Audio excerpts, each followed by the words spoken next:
¿Cómo va? ¿Qué tal? Demoledores, demoledoras, acá en DMP, de vuelta una vez, acá de Lautaro Chazarreta, desde Buenos Aires, acá a las 4 de la tarde, allá en el antiguo continente, 9 de la noche.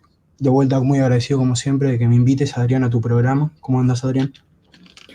Hola Lautaro, pues estupendamente, encantado de estar contigo con DMP Geopolítica. Bueno, ya a los que nos escuchan ya sabéis que estamos con vosotros todos los jueves por la tarde o por la noche a las 9 de la noche, hora Madrid en concreto, ¿no? Contamos con Lautaro para que nos ayude a elaborar este programa. Y bueno, siempre os decimos que por favor dejarnos las preguntas, comentarios, propuestas que queráis hacer en el canal y las estamos respondiendo con la velocidad a la que podemos, porque son muchas, no aquí, sino en el canal de ECAI Center, ¿no? Lo localizáis fácilmente en YouTube, pues ahí estamos haciendo ya cada 2 o 3 días un programa de preguntas y respuestas atendiendo a los comentarios, preguntas o propuestas que nos hacéis, ¿no? Ya sabéis que si queréis ayudarnos, la mejor forma es que os suscribáis al canal o que le deis like o que si queréis pues haceros miembros, que difundáis la información que os parezca interesante, que propongáis a otros que se suscriban, etcétera, ¿no? Bien, y sin más, pues vamos a empezar con el tema de hoy, si os parece. Lautaro, cuando quieras, lo ponemos en marcha. Bueno, el tema, muchos habéis seguramente intuido de qué se trata el fondo del vídeo de la grabación de hoy, cuando decimos de después de Ucrania, Bruselas, ¿no? Bueno, pues vamos a empezar, ¿no? Bueno, queremos hacer una reflexión que creemos que es interesante sobre el fin del conflicto en Ucrania, ¿no?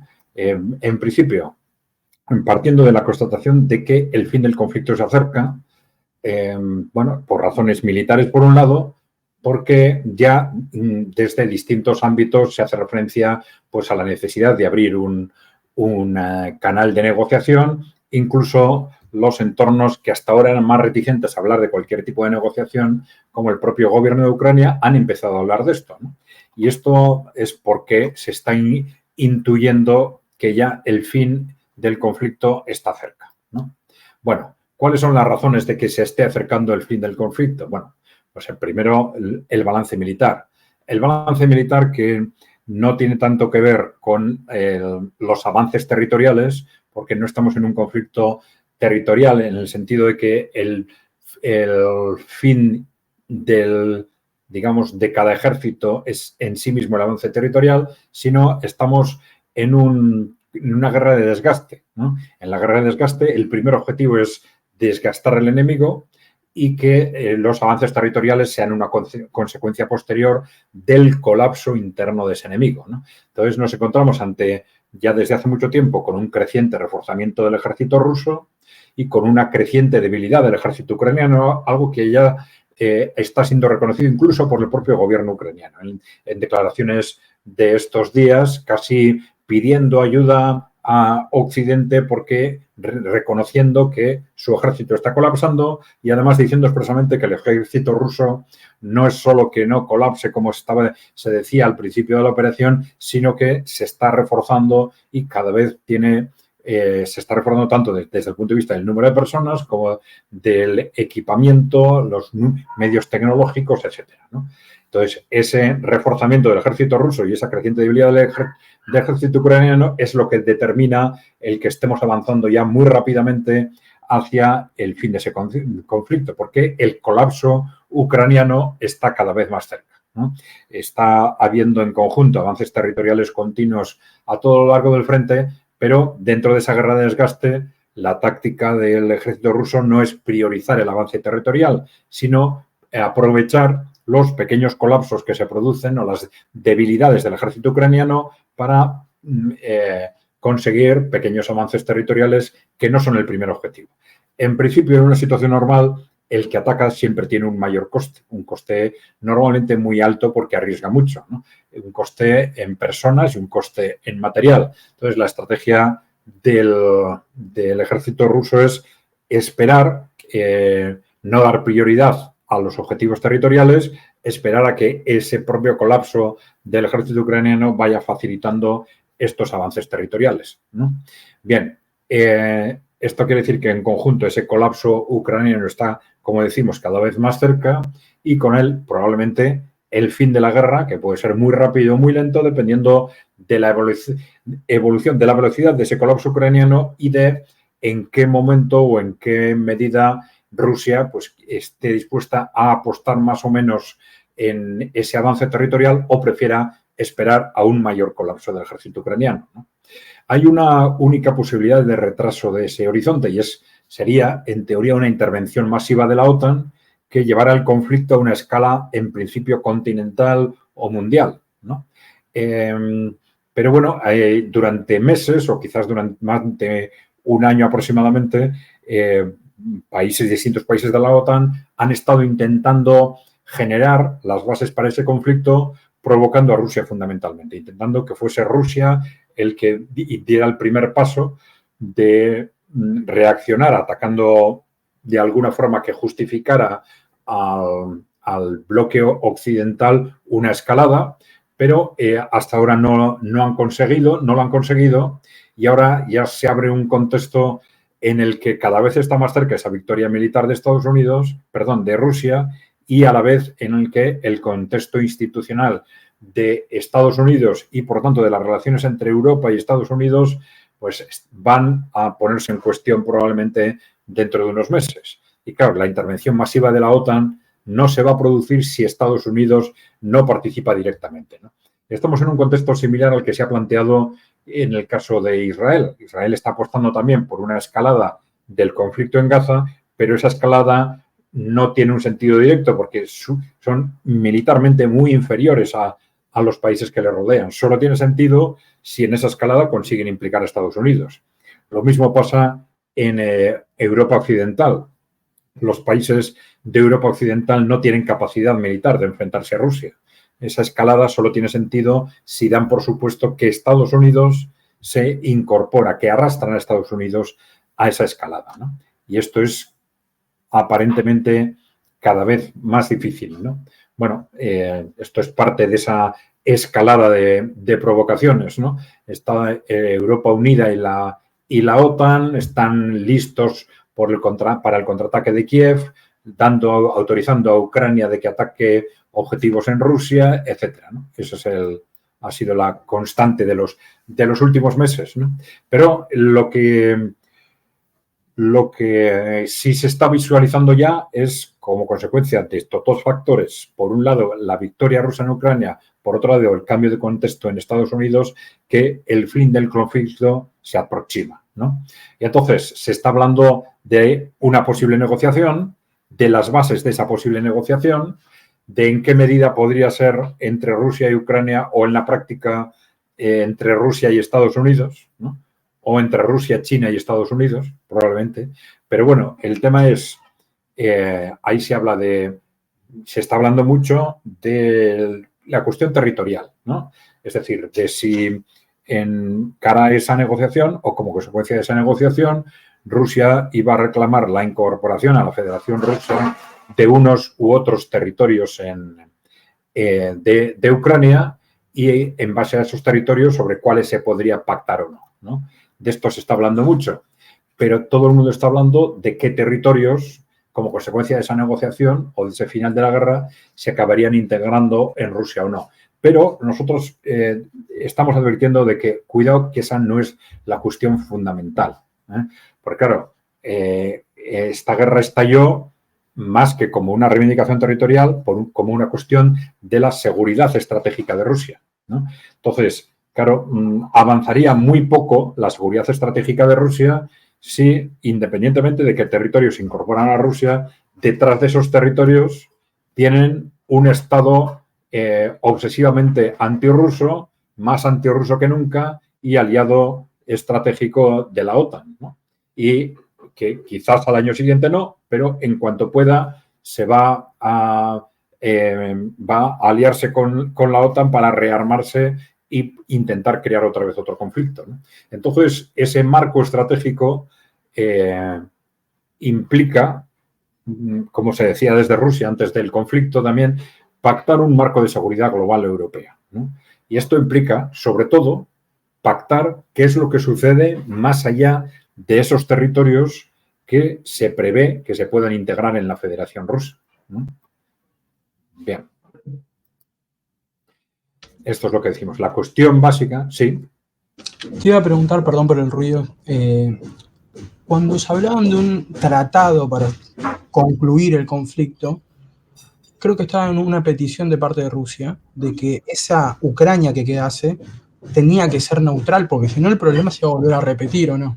Efectivamente, efectivamente. Vamos a hablar de eso, porque la cuestión no es, o no es solo, no es lo más importante qué territorios quedan dentro de la Federación Rusa, sino qué pasa más allá de esos territorios, ¿no? Sobre qué territorios pueden quedar o no, pues dentro de la Federación Rusa, pues bueno, va a depender de la evolución militar del conflicto.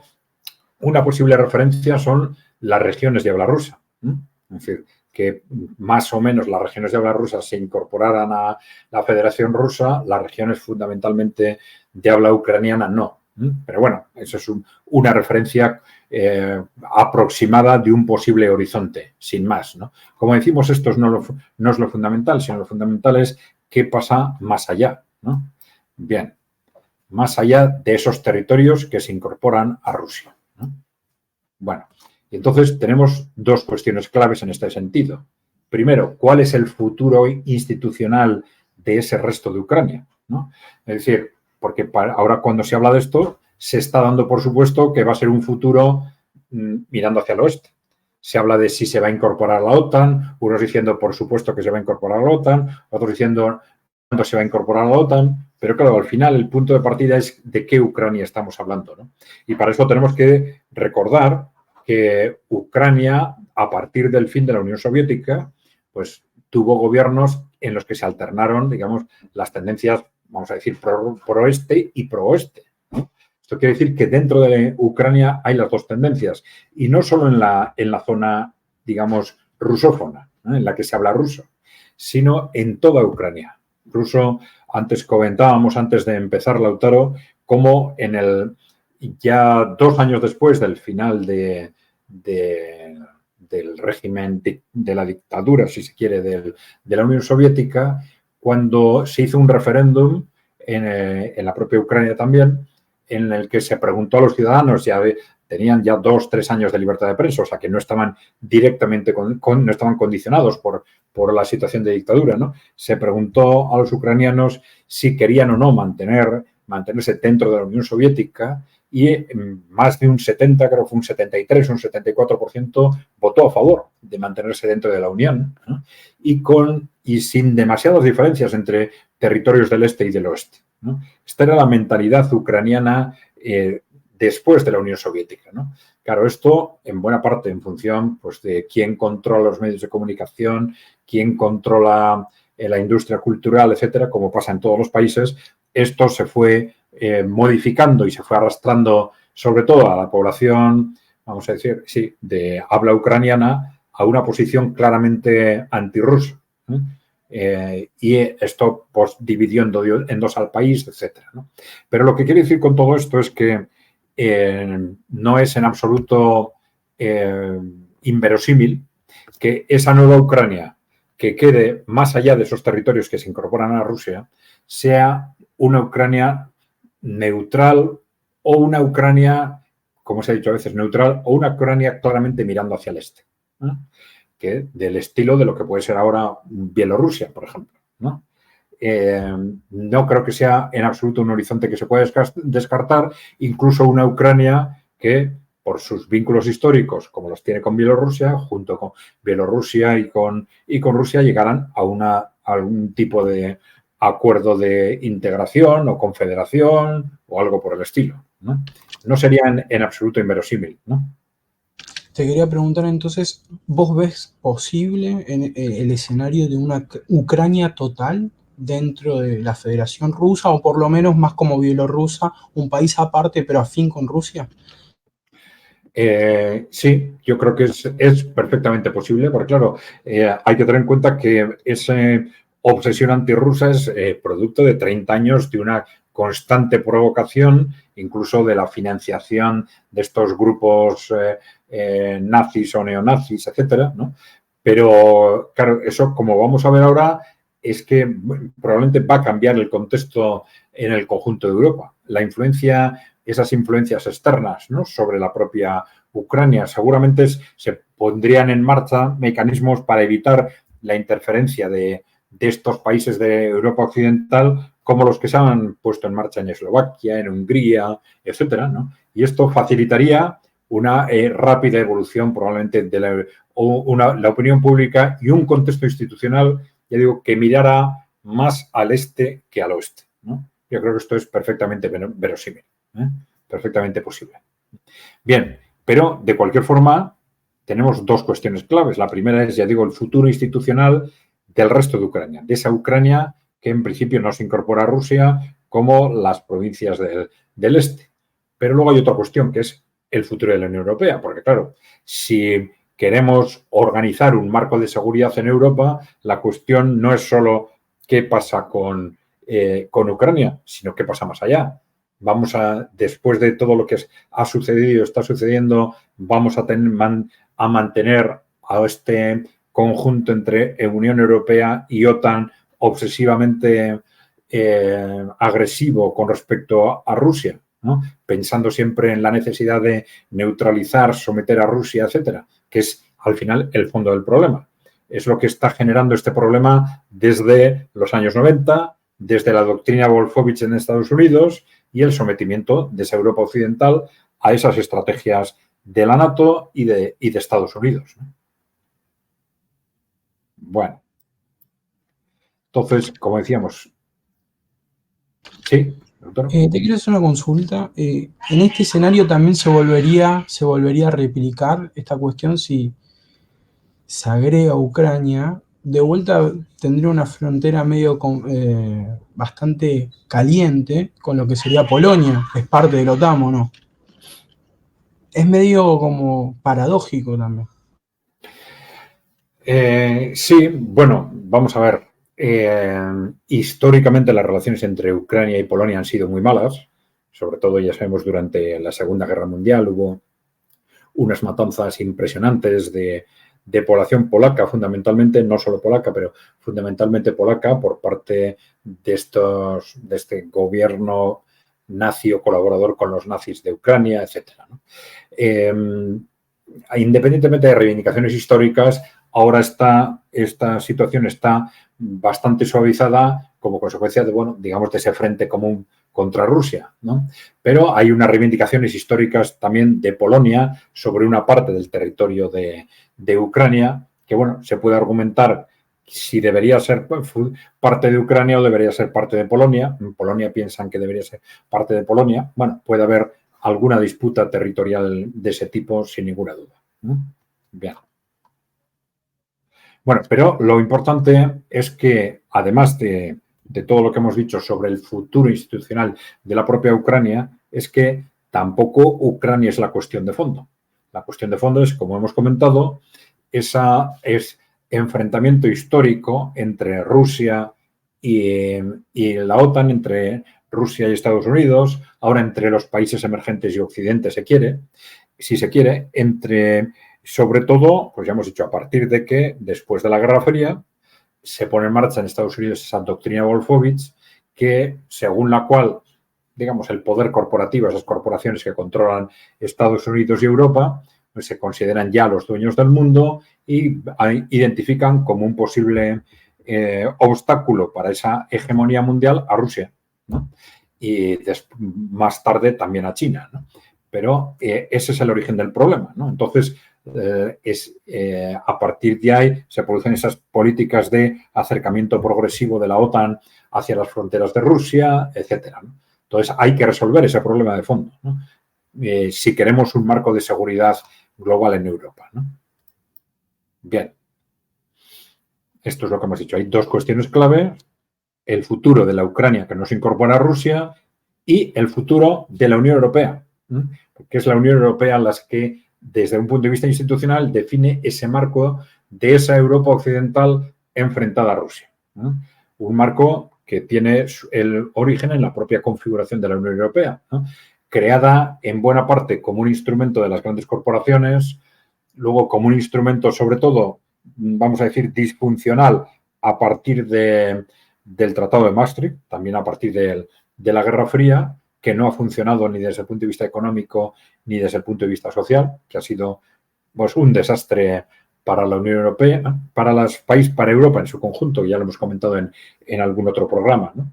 Y que tiene, por un lado, esas bases de los intereses del poder corporativo y, por otra, Estados Unidos. El interés de Estados Unidos de utilizar la Unión Europea como un instrumento para el sometimiento de Europa, en parte a través de una Alemania muy directamente sometida a Estados Unidos como potencia ocupante desde la Segunda Guerra Mundial. Y Estados Unidos lo que ha hecho es, en buena parte, utilizar a Alemania como el instrumento para mantener controlada a la Unión Europea en su conjunto. Bien, de cualquier forma, ese futuro de la seguridad global de Europa está muy relacionado con el futuro de la Unión Europea.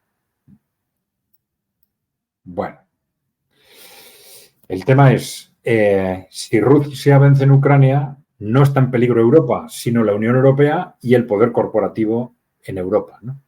Y esto, ¿por qué hay que decirlo? Porque Europa está en peligro, es un mensaje constante.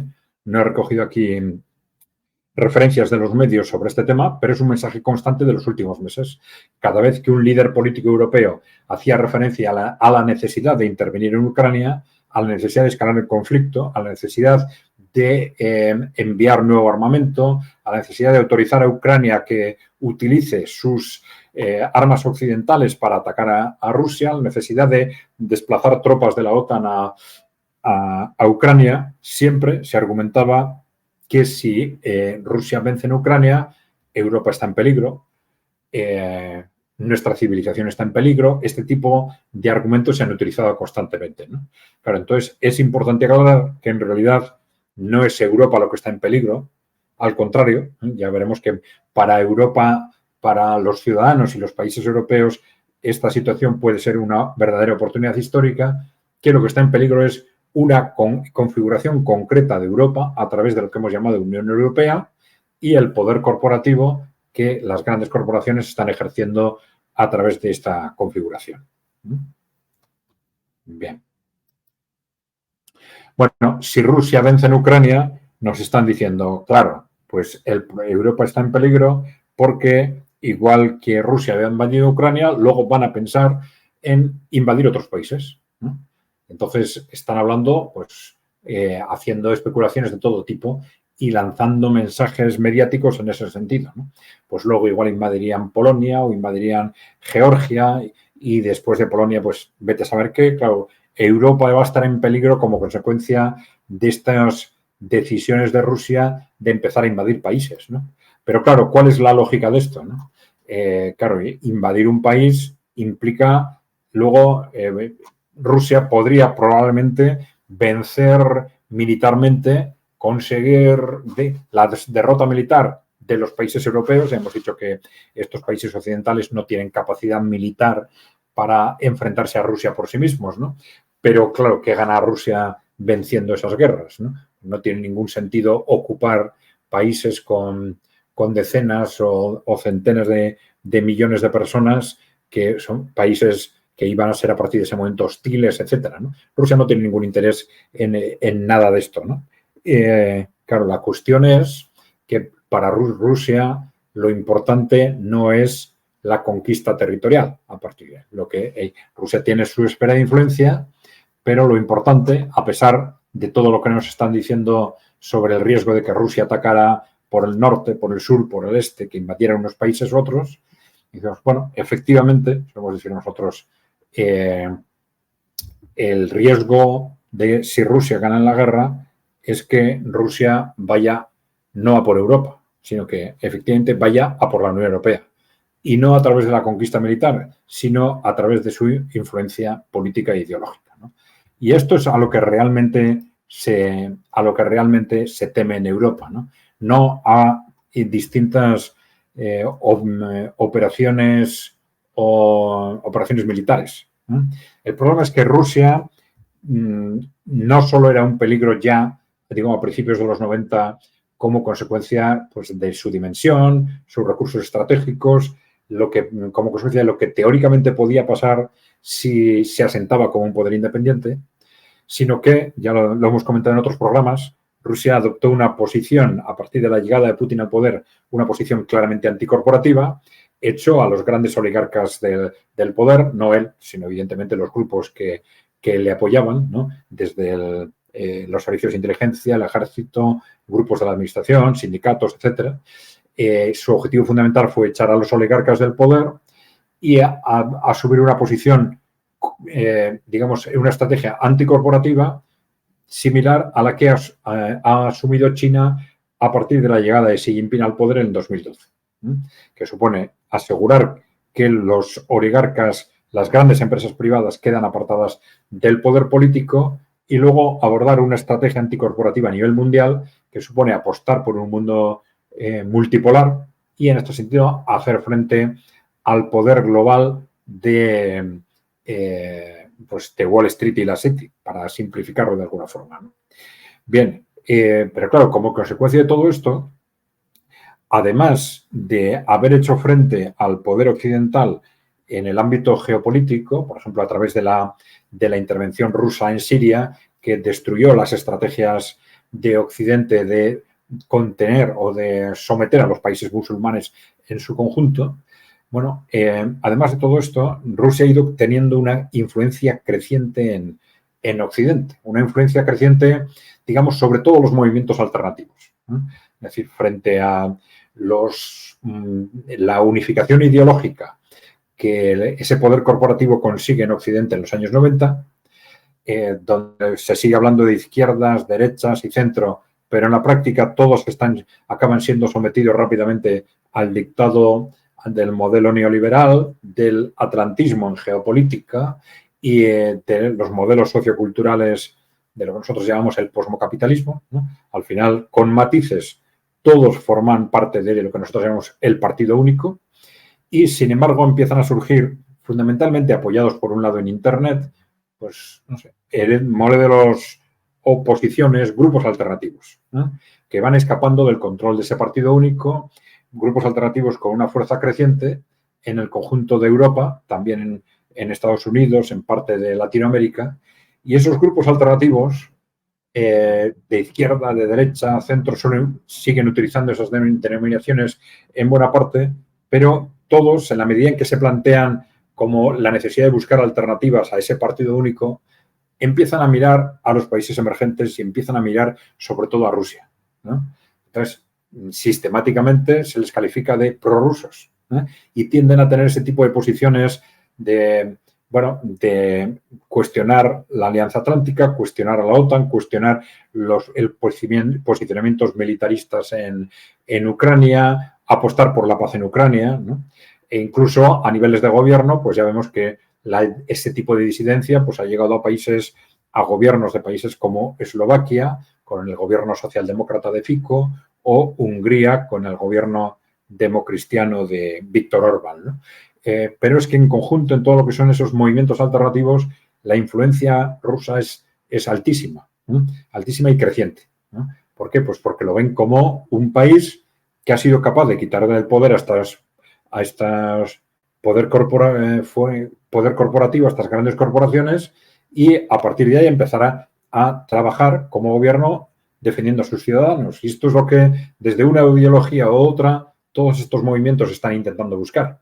Quitar del poder a estas grandes corporaciones que controlan al partido único también, ¿no? Y controlan las instituciones europeas, etcétera, ¿no? Bueno, pues esta influencia es altísima. Ya hemos dicho más de una vez que, sobre todo de Rusia, más que de China, porque, claro, Rusia es culturalmente muy occidental, ¿sí? Entonces, China también, evidentemente, ha tenido una posición anticorporativa, pero es la influencia político-ideológica de China es más difícil que llegue a los ciudadanos occidentales porque tienen otra cultura muy distinta, ¿no? Referencias culturales muy distintas. Bueno, el contagio, sin embargo, de las estrategias que se adopten y salgan adelante en Rusia es y está siendo mucho más directo en todos estos movimientos alternativos, ¿no? Pero claro, la cuestión que es que si Rusia vence en Ucrania, esa influencia política e ideológica se va a disparar. Se va a disparar y, claro, mucho más, esto va a suceder mucho más y mucho más rápido si a la vez que Rusia vence en Ucrania, Estados Unidos se aleja o radicalmente del proyecto OTAN y, por lo tanto, de esa alianza geoestratégica con la Unión Europea.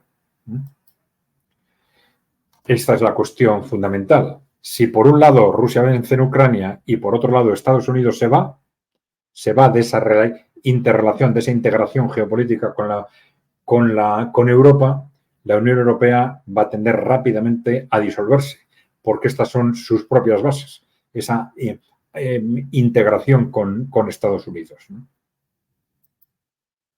Bueno, esto es una simbología de esa disolución progresiva de la Unión Europea, ¿no?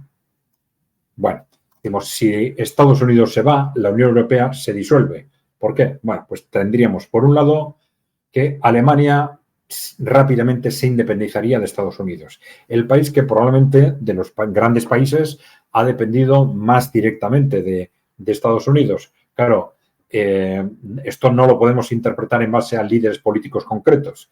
Lo que va a suceder es que estos líderes concretos que están ahora en el poder, lo que se van a sentir es absolutamente huérfanos, ¿no? Es decir, claro, este poder que nos mandaba desde Estados Unidos de pronto desaparece, pero claro, van a quedar sin las bases institucionales que les aportaban y van a ser cuestionados rápidamente, ¿no? Sí. Adrián, yo tengo una pregunta. Si Estados Unidos se va y la Unión Europea se disuelve, ¿no existe una posibilidad realmente de una reconfiguración de la Unión Europea, una más independiente, siguiendo realmente los verdaderos principios con los que se creó la Unión Europea? Por una Europa más integradora, más avanzada. Bueno, esa es la cuestión clave. Es decir, sin prejuzgar ya desde una perspectiva ideológica o estratégica u otra, que es hacia dónde tendría que ir esa Unión Europea, pero esto sería un marco conceptual perfecto, efectivamente, ya lo comentaremos luego también, para que Europa define un marco institucional adecuado a sus intereses, no ya, digamos, definido en función de los intereses de Estados Unidos o de los intereses de ese poder corporativo, de Wall Street o de la City, ¿no? Pero bueno, bases de esto, bases de esa caída, de esa disolución de la Unión Europea. Primero, Alemania se independiza de Estados Unidos y de una forma o de otra empieza a pensar en sus propios intereses y los intereses de Europa, no solo dentro de su propia actividad, sino en cara a las instituciones de Bruselas. Se cuestiona la OTAN, que es otra de las bases de la Unión Europea. No es casualidad que la sede de la OTAN esté también en Bruselas. Con esto desaparecen las bases institucionales de la actual Unión Europea y a la vez ese partido único que ahora componen todavía, pues formalmente socialdemócratas, liberales, populares, etcétera, pero que en realidad defienden lo mismo, con matices, ¿no? Bueno, ese partido único sería rápido, ya lo es en cierta forma, ¿no? Pero sería rápidamente cuestionado en todos los países europeos, perdería fuerza, perdería los apoyos financieros, apoyos externos que han tenido hasta ahora y rápidamente irían perdiendo fuerza, salvo que alguno de estos grupos se reconvierta. Esto es muy complicado de hacerlo, ¿no? Sin cambiar rápidamente líderes, etcétera, pero igual no hay que prejuzgar que alguno no tenga capacidad de adaptarse rápidamente al nuevo contexto. Pero si no es así, esos grupos van a ser cuestionados, van a reducir muy rápidamente su espacio electoral frente a los grupos emergentes que desde izquierda o de derecha van a surgir rápidamente para sustituirlos y ocupar esos espacios electorales, ¿no? Y esto va a llevar muy rápidamente a una nueva configuración institucional de Europa, ¿no? Y esto es, al final, lo que va a suponer la disolución de esa Unión Europea actual, ¿no? Bueno, es esa OTAN que al final es una integración institucional clara de Estados Unidos y Europa Occidental o, si se prefiere, una expresión del sometimiento militar de Europa a Estados Unidos. Claro, a esto se está ese despego, por ejemplo, de Estados Unidos con respecto a la OTAN. En el caso, por ejemplo, de Donald Trump, se está formalizando a través del cuestionamiento presupuestario, ¿no? Diciendo, no, que Trump suele hacer afirmaciones de este tipo, ¿no? No, es que los países europeos no han pagado nada y tienen que pagar más, etcétera, ¿no? Y si no, pues no les vamos a defender o nos vamos a ir de la OTAN, etcétera, ¿no? Claro, con esto que se está diciendo, porque claro, Estados Unidos estaba aceptando esa situación, pero claro, Estados Unidos no lo aceptaba porque fuesen tontos, ¿no? Lo estaba aceptando porque este era un reflejo de ese sometimiento, esa dependencia militar de Europa con respecto a Estados Unidos, era un instrumento clave para el sometimiento político de Europa. Entonces, Donald Trump, cuando cuestiona ese régimen presupuestario, lo que está es planteando argumentos para despegarse de la OTAN. Bien. Bueno, entonces, por un lado, sin la OTAN, y además tendríamos por el otro lado una influencia ideológica y política creciente de Rusia y de los países emergentes, porque claro, ahí está evidentemente esa influencia económica de China que ahora se está intentando recortar, pero claro que en ese nuevo contexto político eso ya no tendría por qué ser así. Esa influencia económica de China se mantendría e iría incluso más mientras Europa no sea capaz de adaptarse a ese nuevo contexto y adoptar medidas de reactivación económicas basadas no ya en el intento de dominio del mundo como potencias coloniales, etcétera, sino en su propia reindustrialización, etcétera, ¿no? Pero bueno, en definitiva, por un lado, sin la OTAN y por otro lado, con esa influencia creciente de Rusia y de los países emergentes, el partido único europeo, lo que hemos llamado partido único, tiene los días contados, ¿no? Y con él también, lógicamente, la Unión Europea. Bien. Bueno, esto es un reflejo de ese cuestionamiento. Me quedé pensando, Adrián, pero obviamente por la relación que hay entre Estados Unidos, su participación en Ucrania, si el Partido Republicano, particularmente en Estados Unidos, esto del partido único no se está dando, por lo menos. Está bien que siempre hay que analizar lo que nos enseñaste, lo de una divergencia controlada que puede ser Donald Trump y que realmente no cambie nada. Pero si se quiere desligar de la guerra en Ucrania, la disolución y todo esto, parecería que el partido único europeo no le convendría para nada. Que estas líneas que, por ejemplo, J.D. Vance, su vice, no le importa nada lo que está pasando en Ucrania y quieren que paguen, más que nada. Sí, claro, la evolución de Estados Unidos ha sido distinta porque ese régimen de partido único existía hasta hace muy poco, ¿no? De hecho, ya sabemos que Donald Trump, cuando gana las elecciones en el 2016, es un outsider, es un disidente, digamos, tanto en cara al establishment de Washington como cara a su propio partido, ¿no? Fue una auténtica sorpresa que fuese el candidato, que fuese nominado como candidato final del Partido Republicano que ganara las elecciones, ¿no? Pero sí ha ido haciéndose, entonces, hasta ese momento, los republicanos pensaban como los demócratas y esas estrategias de defensa de los intereses corporativos, esas estrategias hegemonistas, pues las vemos en Obama como las veíamos antes en los Bush, ¿no? Pues, entonces, eran más o menos estrategias equivalentes con matices entre ellos, ¿no? Entonces, esto se ha roto con el trumpismo. El trumpismo es el que está apostando, bueno, apostando aparentemente por esa ruptura con el atlantismo, por esa ruptura con esas estrategias globalistas, y es lo que nos va a facilitar esa creación de un contexto radicalmente nuevo en la propia Europa. Bueno, ya hemos advertido que hay que ser suficientemente prudentes porque la primera presidencia de Trump estuvo llena de contradicciones, con esos objetivos aparentes de un America First que iba a dejar de ser policía del mundo, pero sin embargo, aunque no inició ningún conflicto bélico, pero sí mantuvo posiciones agresivas económicamente con China y agresivas con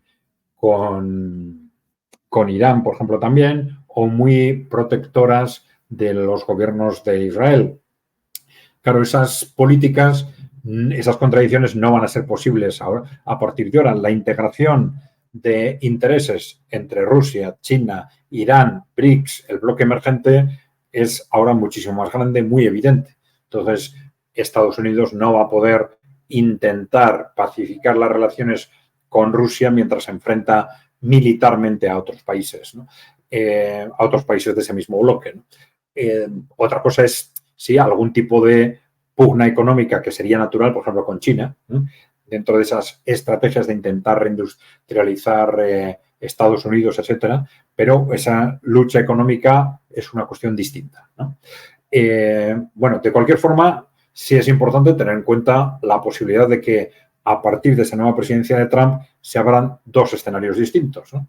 Un escenario en el que efectivamente Trump apuesta, como parece muy claramente, por la ruptura del eje atlántico y se cree ese contexto que rápidamente, junto a la victoria de Rusia en Ucrania, rápidamente lleve a esa disolución de la actual Unión Europea, o bien que Donald Trump adopte estrategias distintas y al contrario se vea obligado, porque ya mantener esas contradicciones no es posible, se vea obligado a volver a apostar por la OTAN o por el enfrentamiento con el bloque emergente en conjunto, ¿no?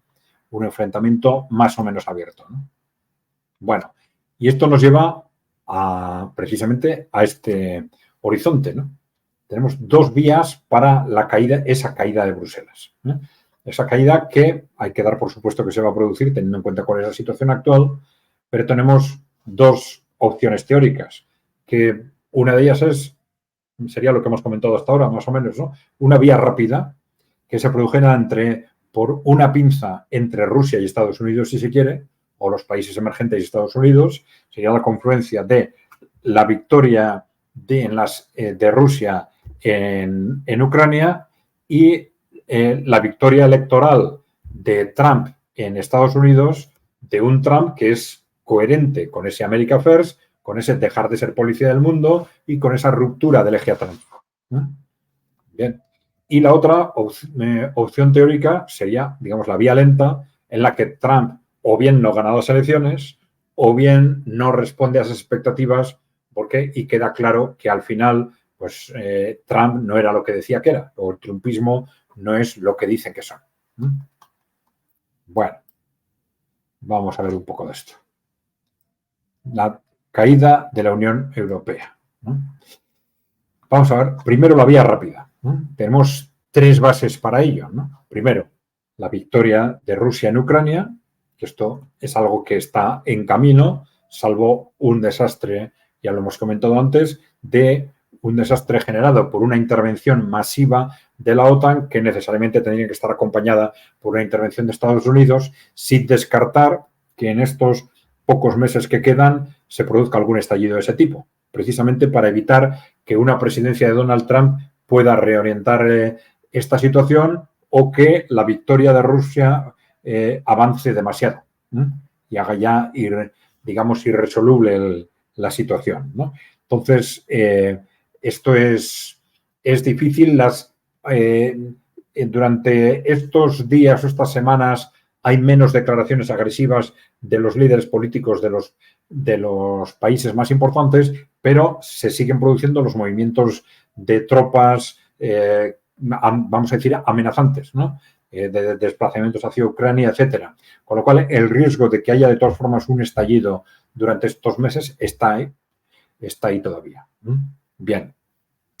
Pero bueno, las tres bases para esa vía rápida hacia la caída de Bruselas serían Bruselas, por supuesto, como capital de la Unión Europea. Por eso hablamos de Bruselas, ¿no? Serían la victoria de Rusia en Ucrania, la victoria de Trump en las elecciones presidenciales y que como consecuencia de esa victoria Estados Unidos se desentiende de esa alianza atlántica, de la OTAN y de esa interrelación política con Europa e incluso colabora con Rusia en la caída de Bruselas. En la práctica estaríamos hablando de que el conflicto en Ucrania se cierra a través, independientemente de que formalmente pues aparezca una negociación o una aparente negociación o una aparente rendición entre Ucrania y Rusia, pero la verdadera negociación sería entre Estados Unidos y Rusia, o quizás entre Estados Unidos, Rusia y China. Una negociación a tres partes en la que negociarían ese futuro hacia un mundo multipolar y también el futuro de Europa. No solo el futuro de Ucrania, sino fundamentalmente el futuro de Europa. ¿Qué va a pasar con esa Unión Europea? O cómo nos ponemos de acuerdo para organizar esa caída de Bruselas. Este sería un elemento clave. Dentro que respondería a esas estrategias anticorporativas ya hemos dicho, de la Rusia de Putin desde el año 2000, de la China de Xi Jinping desde el año 2012 y aparentemente, por lo menos, del trumpismo también. Aparentemente. Bien. Adrián, perdón que te interrumpa, te quería presentar un escenario, no sé si lo vas a tocar también, pero capaz como un cierto capricho de la Unión Europea, una política más de trinchera, de perder en Ucrania, definitivamente, pero con lo que tienen se siga manteniendo la lógica de partido único, pro-OTAN, pro-mundo corporativo. ¿Existe capaz esa posibilidad también? Sí, aquí estamos hablando de probabilidades, del escenario que nosotros consideramos más probable. Pero, bueno, evidentemente, pues hay distintas posibilidades. Pero me parece un escenario improbable, teniendo en cuenta que ya estaríamos en un contexto en que ese poder corporativo oligárquico está siendo cuestionado en el conjunto del mundo, está siendo cuestionado por los países emergentes, por China, por una China que ya tiene un poder económico y una influencia económica creciente en el conjunto del mundo, también en Europa, una Rusia que ha resultado victoriosa en Ucrania y que tiene una influencia política e ideológica también creciente, y un Estados Unidos con unas políticas anticorporativas que iban a favorecer ese proceso, ¿no? Es decir, lo que serían los poderes fácticos que soportan a ese partido único, ¿no? Pues claro, esos grupos se han alineado, en los grupos supuestamente socialdemócratas, liberales, populares, se han alineado dentro de ese partido único en base a los intereses de esos poderes fácticos, ¿no? que les financian, que les ayudan a ganar elecciones, que compran a muchos de sus políticos, que controlan los medios de comunicación, pero todo eso se va a ir disolviendo muy rápidamente, ¿no? Las influencias de grupos alternativos, las influencias en los medios de comunicación van a ser crecientes, las influencias de Wall Street y de la City en los medios de comunicación, en la financiación de los grupos políticos, etcétera, van a ir cayendo hacia abajo, con lo cual las bases de ese partido único se van a disolver muy rápidamente. No es que estemos ante una expectativa más o menos casual de ver qué pasa en las elecciones, ¿no? No, sino que detrás de esto va a haber un desplazamiento radical en la sustitución, si se quiere, de unos grupos fácticos por otros, de unas influencias por otras y, sobre todo, la desaparición, el corte radical de esas influencias de hecho, de ese poder corporativo de Wall Street y de la City sobre los medios de comunicación, sobre los grupos financieros y, al final, sobre ese partido único. Vale. Bueno, pero este es el escenario, decíamos, de la vía rápida, ¿no? Bueno, pero ¿cuál sería la vía lenta? Bueno, la vía lenta sería, primero, tenemos esa victoria de Rusia en Ucrania, pero Estados Unidos, vamos a imaginarnos, se opone a la caída de Bruselas, ¿eh? O bien no gana Trump las elecciones, o bien las gana Trump y Trump aparece ya con otra imagen, reconvertido, y ahora, a pesar de lo que decía, se opone a esa caída de la Unión Europea, ¿no? Bueno, entonces nos encontraríamos seguramente con un proceso mucho más progresivo, ¿eh? No tan rápido, pero probablemente se daría de todas formas. Porque Estados Unidos, independientemente de cuál sea su posicionamiento geopolítico, evidentemente no estamos hablando del supuesto de una guerra mundial, que probablemente sería una guerra nuclear, etcétera, ¿no? Pero bueno, Estados Unidos tiene una influencia política que de una u otra forma va a menos en el mundo, y esa descomposición política de Europa Occidental se produciría de todas formas, solo que en este caso sería progresiva, ¿no? Los grupos del partido único irían perdiendo posiciones como las han ido perdiendo hasta ahora, ¿no? Los grupos emergentes de derecha o de izquierda, ¿no?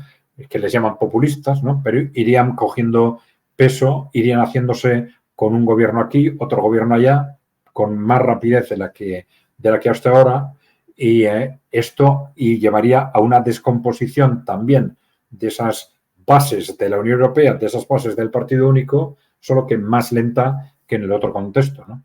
Eso sí, mientras tanto tendríamos dos grandes riesgos, ¿no? Por un lado, ese riesgo de una guerra abierta entre la OTAN y Rusia y China, o los países emergentes, y por otro lado, un riesgo claro de un giro autoritario en Europa Occidental. Un giro para evitar esa descomposición o contener o detener o ralentizar esa descomposición, ¿no? Un giro que de alguna forma pues ya se está intuyendo en los últimos años, ¿no? Cuando se empiezan a tomar medidas pues, de tipo censura, ¿no? Que ya es algo que empezó en las redes sociales, primero con el argumento de que, bueno, las redes sociales son privadas, pero eran evidentemente instrumentos de censura para contener la disidencia en Internet, ¿no? Luego, esos elementos de censura ya han pasado cada vez más, están pasando a los gobiernos, a las instituciones de la Unión Europea, que primero estaban alentando a las redes sociales y ahora obligando a las redes sociales a que censuren, ¿no? De una forma más o menos acentuada. Pero bueno, son elementos que nos están alertando del riesgo de que la Europa Occidental en su conjunto avance rápidamente hacia vías de gobiernos autoritarios, con el fin de evitar el avance de ese movimiento anticorporativo que a partir de la victoria rusa en Ucrania se iba sin duda a acelerar. Bueno, esos son, desde nuestra opinión, los dos grandes riesgos. Guerra abierta entre la OTAN y Rusia-China por un lado, y por el otro, digo Rusia-China porque ya es evidente esa disposición de China a implicarse directamente en caso de un conflicto militar abierto, ¿no?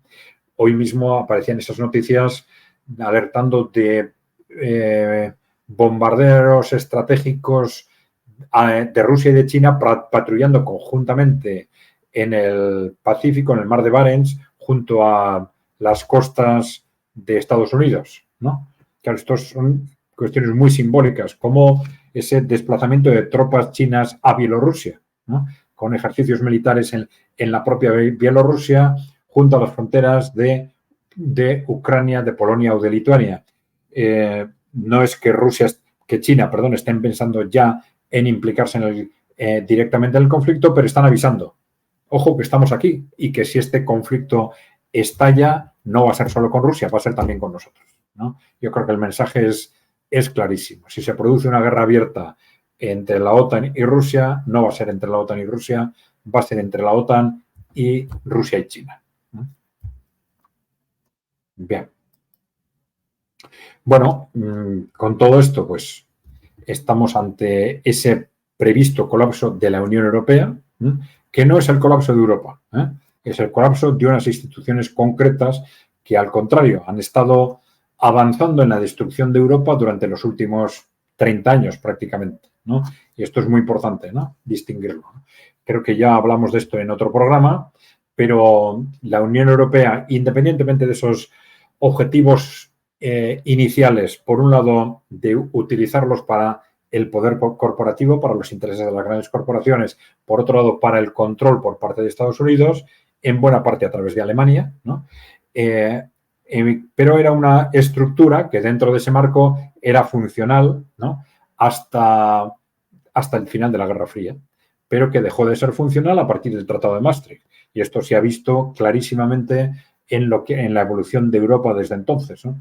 Una Europa que ha ido perdiendo radicalmente peso en el mundo, que se ha visto sometida al hundimiento demográfico, a una ralentización creciente de la economía, a un estancamiento de la economía durante los últimos 20-25 años y a un creciente endeudamiento que está cada vez más amenazando su futuro. Es decir, Europa no ha funcionado en los últimos 30 años y no ha funcionado en buena parte porque las instituciones responsables de que funcionara bien no solo no han hecho bien las cosas, sino que no han querido hacer bien las cosas, porque estaban perfectamente sometidas a intereses ajenos a los de los europeos, intereses norteamericanos por un lado y corporativos por el otro. Y esto se ve clarísimamente en la agenda de las instituciones europeas, cuando hay problemas gravísimos, fundamentales, estratégicos, vitales para Europa, que no solo no se solucionan, sino que no se ponen encima de la mesa, que no se abordan, esto es porque no se quieren abordar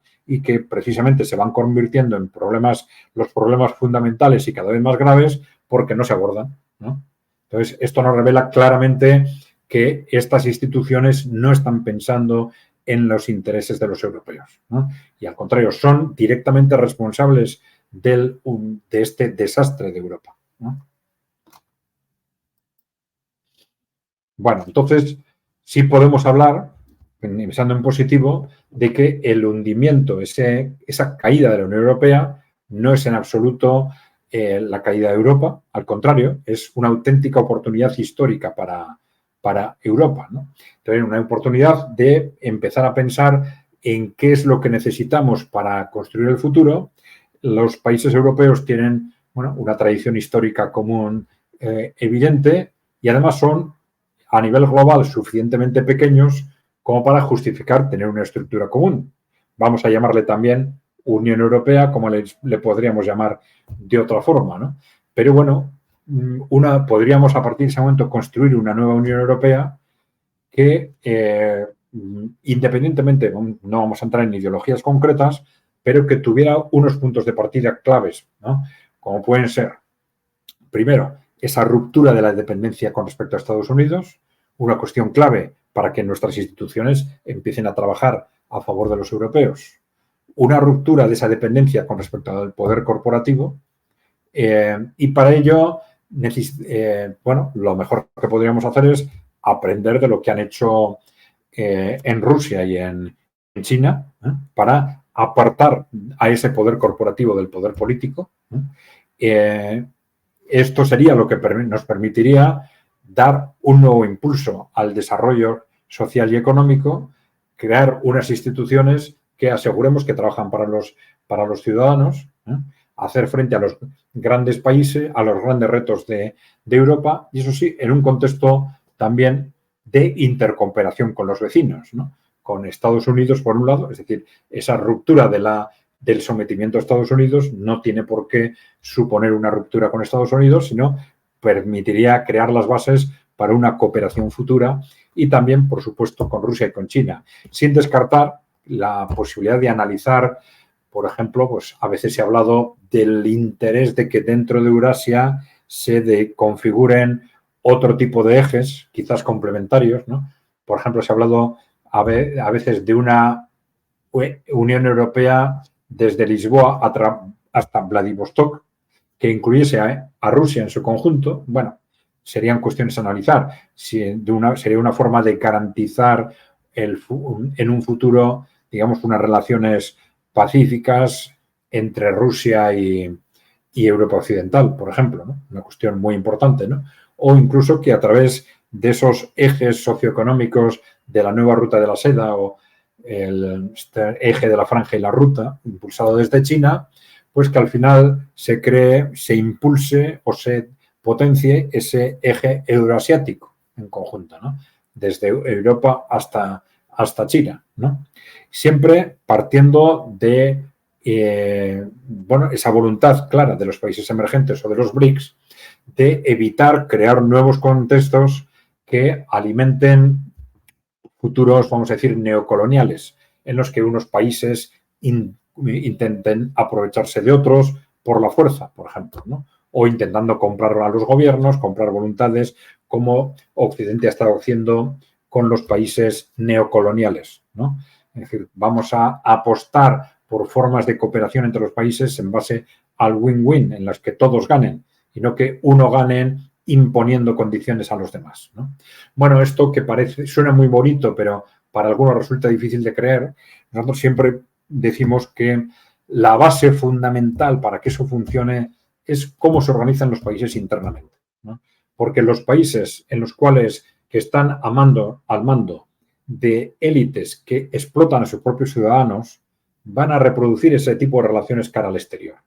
Y van a decir, oh, si explotamos a nuestros ciudadanos, pues ¿por qué no vamos a explotar a los de otros países? Con mucha más razón, ¿no?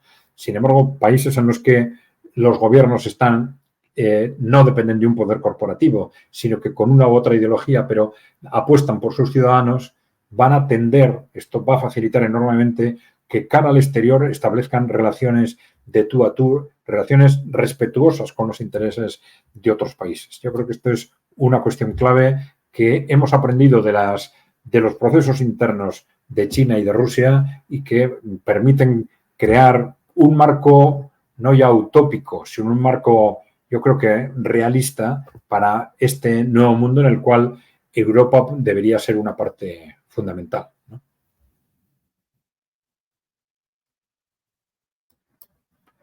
Bien, en este sentido es lo que decimos que esta victoria rusa en Ucrania y el marco institucional que se crea a partir de ello puede ser, digamos, la clave para la caída de la Unión Europea y a la vez una oportunidad, verdadera oportunidad histórica para Europa, ¿no?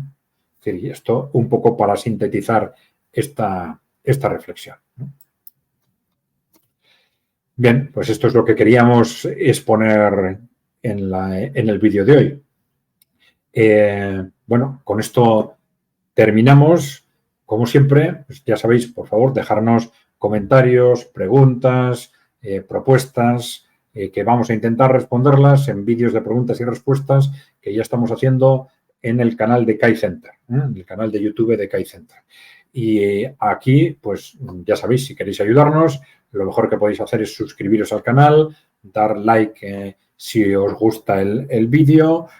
Si alguno queréis haceros miembros, pues también, por supuesto, difundir, por favor, la información que os parezca interesante, proponer a otros que se suscriban y esto es lo fundamental. Muchas gracias, Lautaro, por tu colaboración. No sé si quieres añadir algo, pero si no, nos despedimos de los oyentes. Nada más que agradecerte, como siempre, tu invitación. Lo mismo, suscríbanse, pónganle like y nos vemos el jueves que viene. Muy bien, gracias a todos y un saludo. Saludos.